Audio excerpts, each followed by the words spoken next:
So there we are. So this is Krista Parsons and Rebecca Fleming, and they've come to share a recipe for success, cornerstones for healing trauma and developing skills. And I'm going to turn over to them and allow them to introduce themselves. Thank you. Yeah, my name's Krista Parsons, and I currently work for Lincolnshire County Council in the UK. And so if you're not familiar with the UK, Lincolnshire is a large county area in the sort of central eastern part of England, and it covers a huge rural area and also the east, quite a large part of the east coast as well.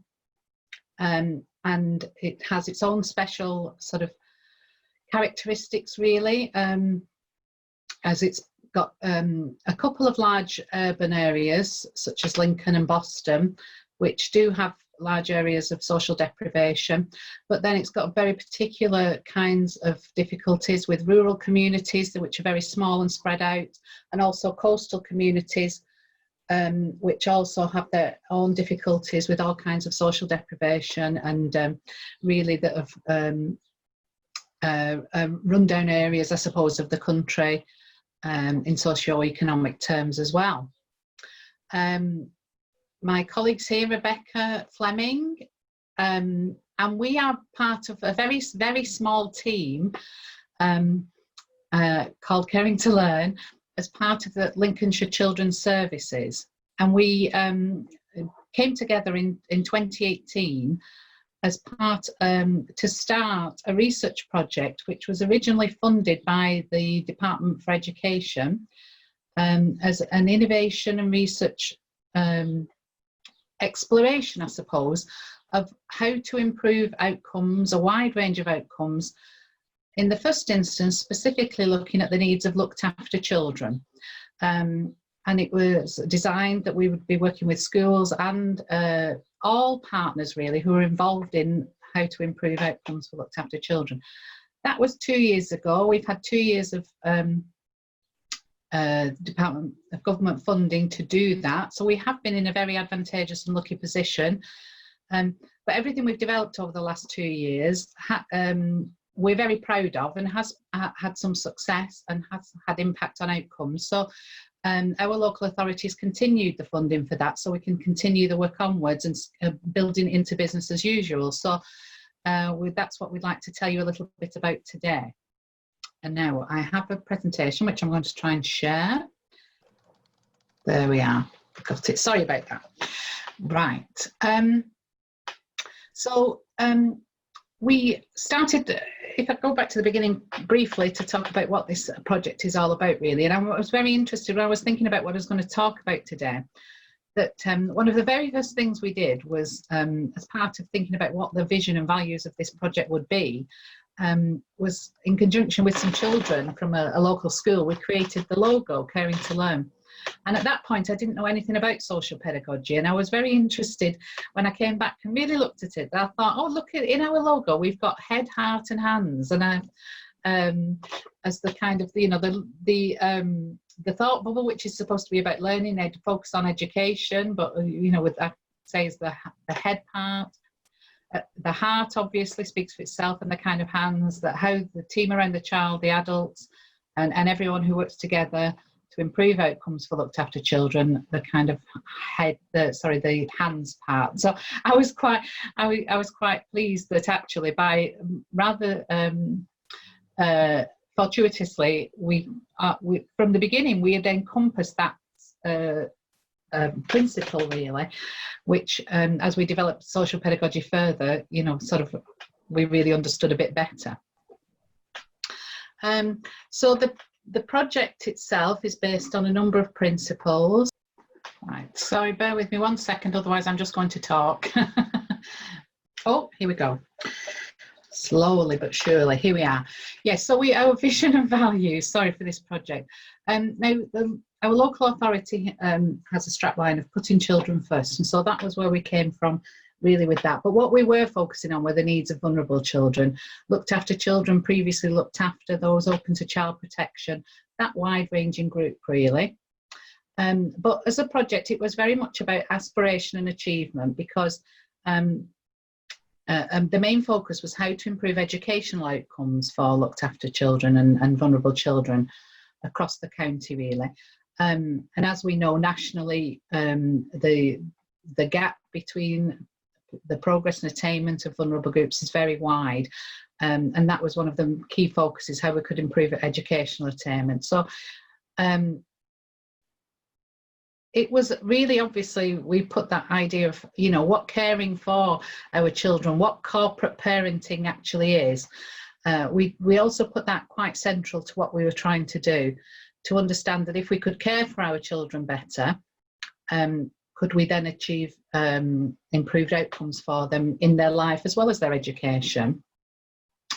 It was about really looking to how we could understand the needs of this group better and how we could get all the people who work together to understand the needs of these children better. So schools, carers, foster carers, residential carers, members of children's services, social workers, supervising social workers for foster carers as well. So we really had a wide remit to reach lots of people.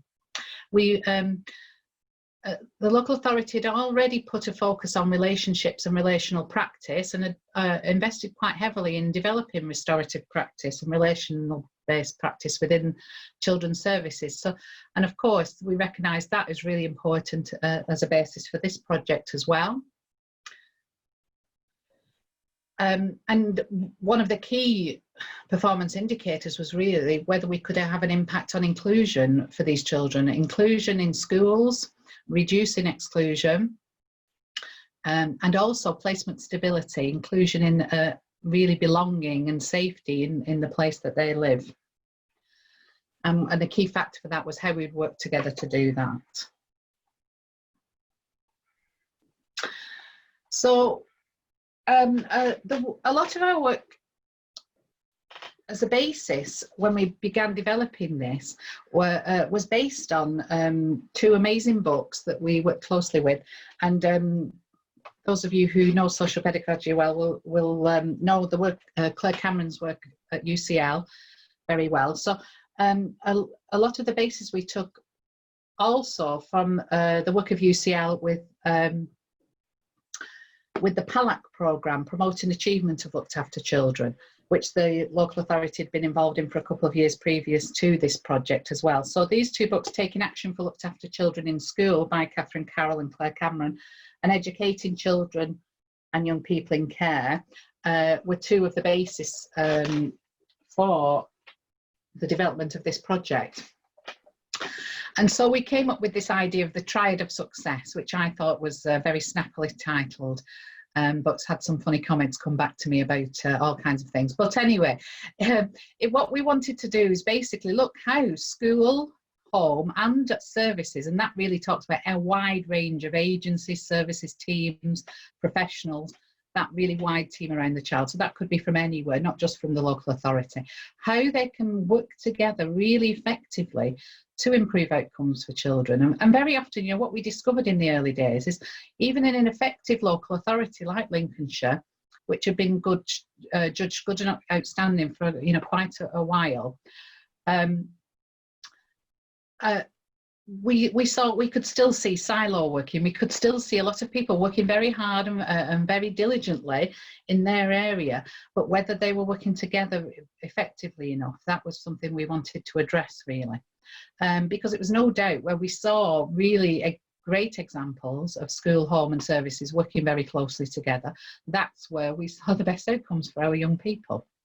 And so we also took a three-pronged attack to this, of how we would sort of, the focus for our work with the project. So we developed the Caring to Learn Awards. And as part of that, we have an award accreditation, I suppose, a local based accreditation for caring schools. And we also developed an accreditation programme for our foster carers and residential carers, which is a learning homes accreditation as well. I'll tell you a little bit about that, more about that in a minute. We looked at what learning and development needs we had across the county and across all these groups of people and developed a programme to try and address that.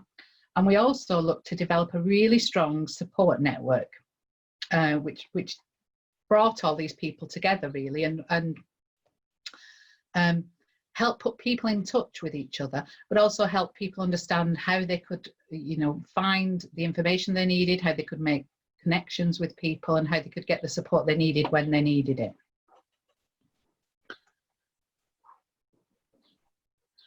So the purpose of creating the award really was actually to develop good practice frameworks, to really help the groups of people we were targeting, such as foster carers or schools, to understand what we meant by good practice in these areas and what is, you know, commonly understood, what the evidence shows us from the research that we looked at.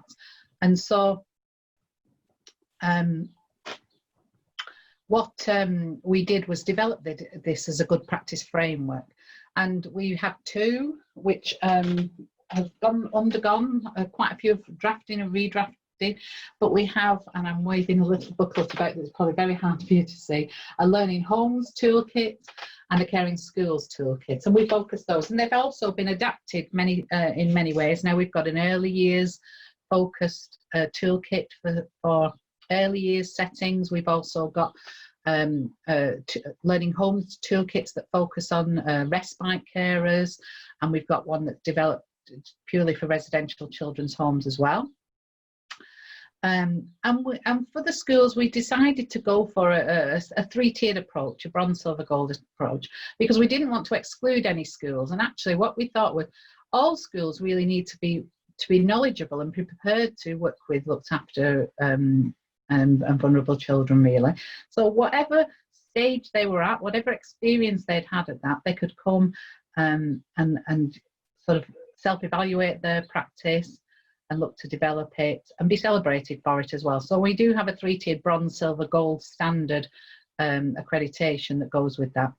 But for the foster carers, we decided against a bronze, silver, gold approach really. We didn't want to differentiate between the care that they gave to our children, but we did want to set a standard really that we hope them to meet. And we also wanted to shift the focus slightly really onto that idea of a learning home. So to say that we're all educators, and obviously, you know, that's a key factor within social pedagogy, that they were everyday experts about these children and that they were part of that education process, and we wanted them to be an important part and be recognised for that as well. So we had a learning home award for that. And all of these toolkits, you know, included the statutory documents, government guidance and inspection frameworks and all those kinds of things that we obviously need to adhere to.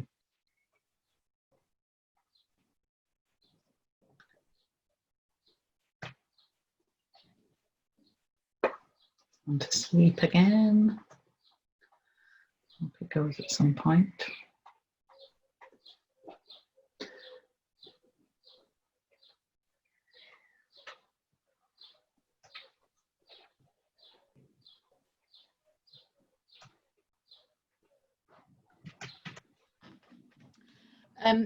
The next thing we did, it'll probably catch up and move along as I'm talking, hopefully.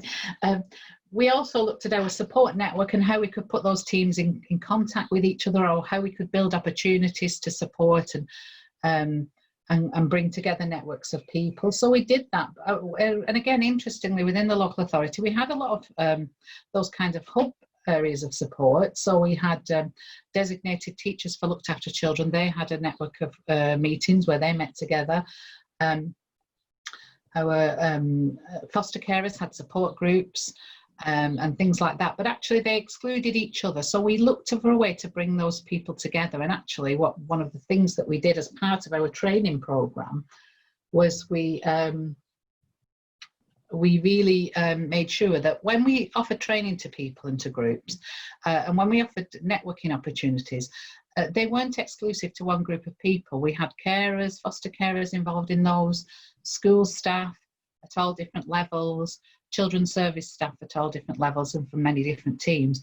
And sometimes it really was some of the first experiences of people being in the same room together in a different environment. Obviously they met together for meetings, reviews, case conferences, and planning meetings, those kinds of things.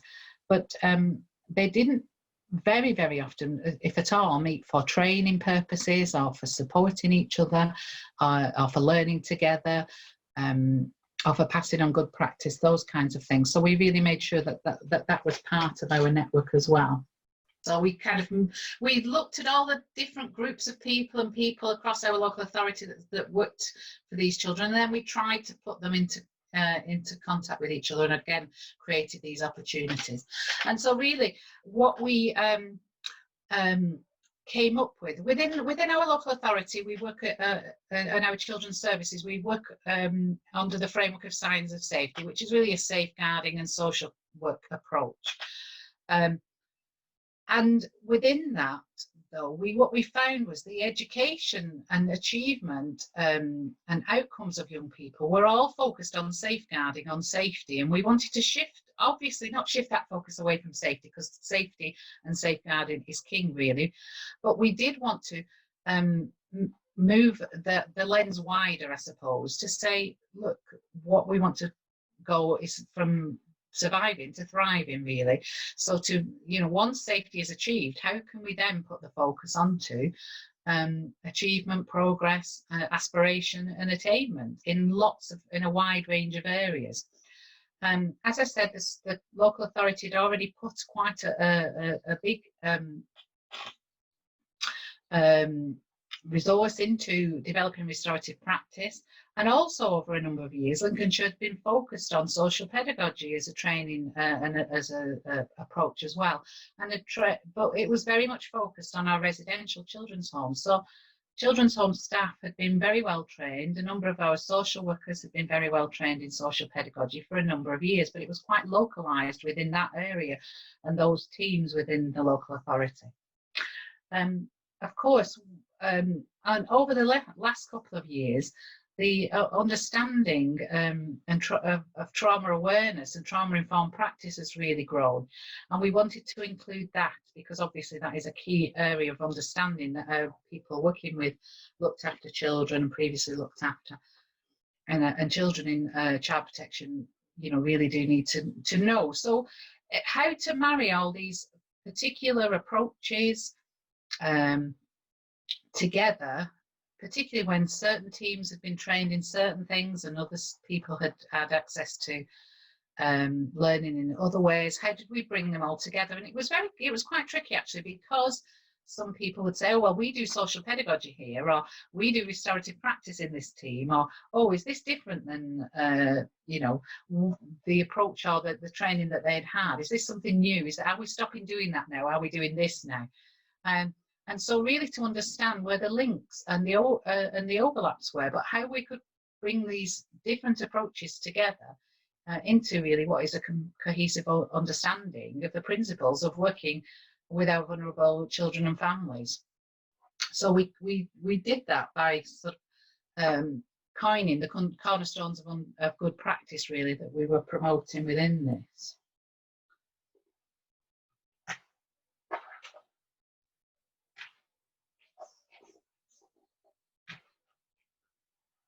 I see what's happening. So to do that, as I said, we looked at, I think we were working with our head, heart and hands.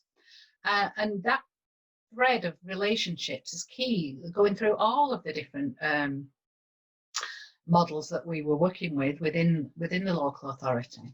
And we did look for where there were overlaps and commonalities, really. And so, as I say, relationships were a golden thread. When we talked about restorative practice, it was very easy once we understood a bit more about, certain social pedagogical models, such as Common Third and the 3 Ps, where they, we're talking about how to build relationships, how to build stronger relationships, and how to really forge connections between people.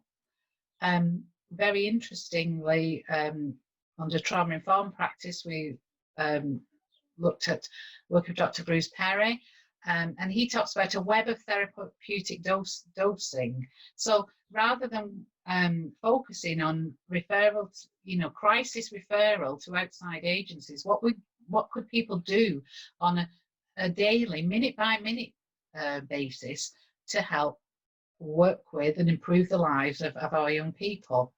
And this idea, again, by Dr. Karen Treisman, every interaction is an intervention. So what we were saying to people is, you know, as a foster carer, you're not a therapist, but actually you can work therapeutically. You can understand how your small and daily interactions bring healing to our young people in many, many ways. How forging good and strong relationships help them learn how to trust, and how being there for them. And this was with school staff as well, about how, you know, attachment difficulties, understanding them better, so that, you know, you understand and see the behaviour and what it's communicating to you sometimes, and you understand these children well. So that was very interesting, really. And I think, you know, they all point to what the Diamond model tells us about all those interactions, positive creation of positive memories and positive experiences, and how, you know, we form that within a child so that they're able to sort of make their diamond sparkle as well. And also looking at some of the social pedagogical models, we had a lot of staff who had gone through extensive training, some 6-day courses, some diploma courses and more, who really understood this on a theoretical basis, but were they helping it guide their daily interactions and their daily practice on the ground, really. So looking at how, you know, that some of the, through a trauma lens, how some of these models could really explain, you know, what they were seeing from our children. So like the learning zone, zone of proximal development, your Harry window, how they opened up the world for us to understand the behaviour of some of our children better. And it's really interesting, again, as I've got to know a bit more about the work of Dr. Perry, and he talks about the neurosequential model of therapeutics, and also developed what's called neurosequential model for education, which looks at brain development, obviously, and neuroscience, to understand how to heal from developmental and relational trauma in that way, and looking at the brain and sensory approaches involving music, art, how working through the brain development. So he talks about the 3 R's: regulate, relate, and reason, as how the brain can develop into those, and how important things like music, rhythm, art, touch, and all those things are, which are at the heart of social pedagogical creative experiences as well.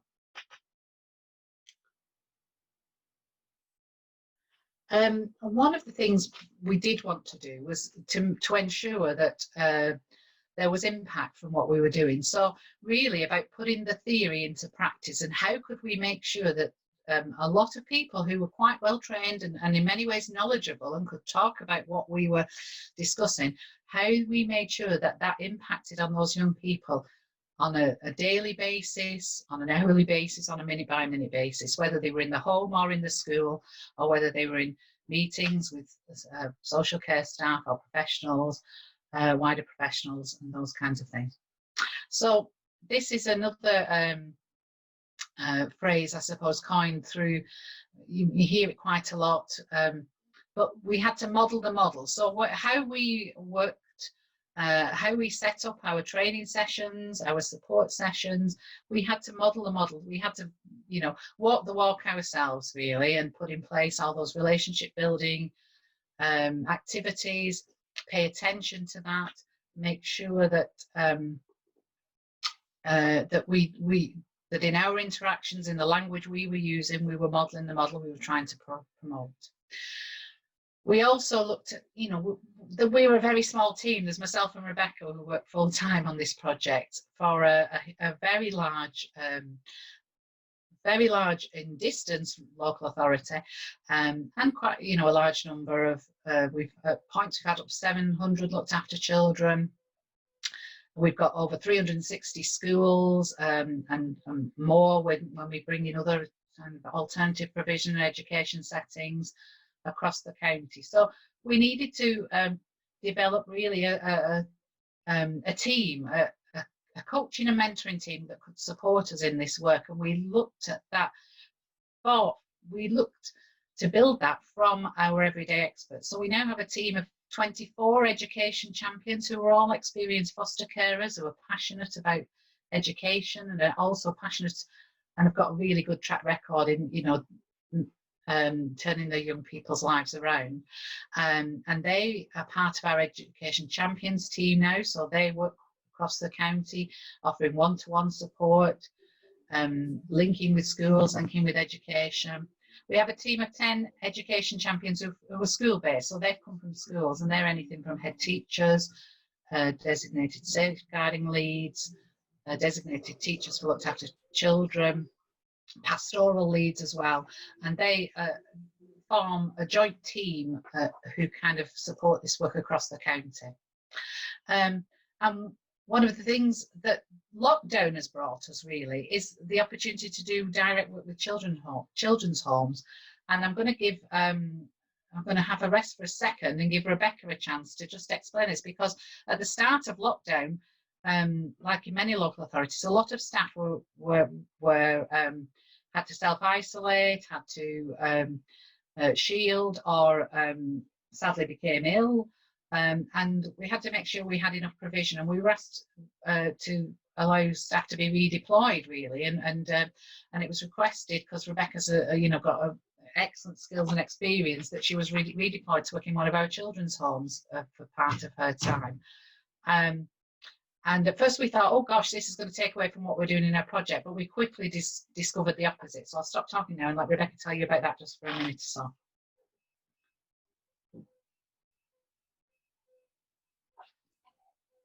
Yeah, so it's been about 7 years since I worked on the ground.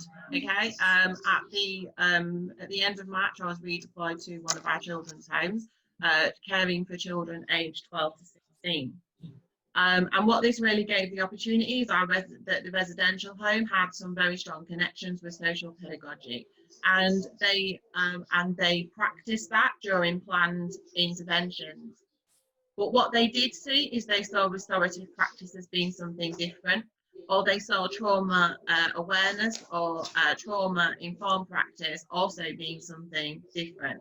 So almost when you come into intervention, you're using the model in which that you work with. What I was able to do as part of the team is, first of all, to build relationships with them, but also introduce them to a number of different theories. So what we did is we started to consider with the children there, if we put a trauma lens over the children there and their behaviours and their difficulties and their challenges, would that mean that the intervention or the planned sessions became different, or the focus became different? Okay, so what we did is we offered staff an alternative perspective of what it is that they were witnessing. During planned intervention, everything was very, very positive, and they absolutely modelled the model. However, when we move away from that, and in terms of every interaction being an intervention, what we was able to quickly embed there is that it isn't the 2 half-an-hour sessions a week that are going to help a child to heal, particularly when we're thinking around their difficulties with relational and developmental trauma. It's going to be the hundreds and hundreds of moments that they have with us every single day. So what we had a look at is me being able, usually I'm a trainer, so I give, you're giving people information, taking them through a learning journey. This gave the opportunity to really get alongside staff in their practice and being able to model what those interactions with children should look like, how we seek to understand them before we're understood, and all of the interventions that we can do in order to support their healing processes. So I think getting alongside them, I was then they were able to learn, not by me going in and saying, you shouldn't do this, you shouldn't say that, you haven't been trauma sensitive in that situation, because that's not a learning journey. Being able to get alongside them and work with them, and then afterwards have reflective opportunities about how they maybe handled that situation, or what was learned, or what the child learned from that situation, and how we perhaps do better in the future, or how we celebrate their successes. So I would say, in terms of modelling the model, it has been a huge privilege and a huge advantage, and staff are very, very happy in terms of getting alongside them and showing them how all of these theories come together. So when we consider the theories that we work in, how do we actually put that into practice, and what does that practice look like? So not only am I able to tell them what that practice looks like, I can actually go in and show them. Thanks, Rebecca. I'm looking at the time, so I realise we're just going over. What we have here, I've put the links to 3 of our YouTube videos, because one of the things we wanted to do also was really make sure we could build a community of people. And it's interesting looking at the last presentation, which talks about, you know, understanding of global citizenship, how can bring people together, and that's on a huge scale, isn't it, and have a similar understanding. But I think we had a similar task, really, just within, you know, one local authority, about how we could bring people together so that they didn't just think, oh, I'm in this team, I work for this, I do this, but that they saw themselves as a whole community. So we did some, you know, some things that were new really to us. We have a Facebook group, but interestingly, over the last 2 years, that has grown to 500 members of foster carers, Lincolnshire school staff, and children's services team members. And interestingly, over lockdown, in the first sort of 6 weeks of lockdown, it grew by 150 members as well. So that was very, very interesting. And we moved all of our things online, and it's really interesting to see that actually something positive that's gone out of this period of time is that people have really, you know, needed that connection. They've really wanted to feel like they're in touch with all the other people who are out there. And like them perhaps feeling a bit weird. You know, all Lincolnshire children's services staff were asked to work from home, so again sort of went into isolated positions and things like that. So I think we were able to do that because we had some things ready and set up. So we've done a lot of Zoom work, we've done informal meetings, coffee mornings, more formal get-togethers. But we've got WhatsApp groups for support, and we've got our Facebook group as well. So what we've done with some of these videos is just put together really a summary of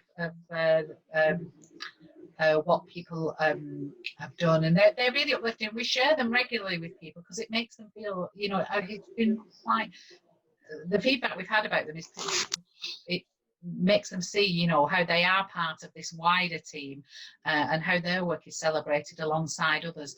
So, you know, a foster care in the home doing some great learning activities or creative activities with the children in placement, their work is, you know, set alongside a team, a training session involving everyone from senior managers in children's services, you know, to school staff as well. So we're very proud to say we have impacted on the areas we've been focused on, and the engagement from across this huge county has been really, really excellent, and is growing all the time. So that's why we're continuing this work.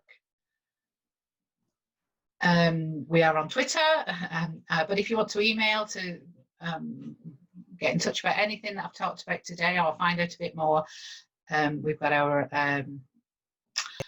email addresses there as well. So just to say thank you very much for listening. We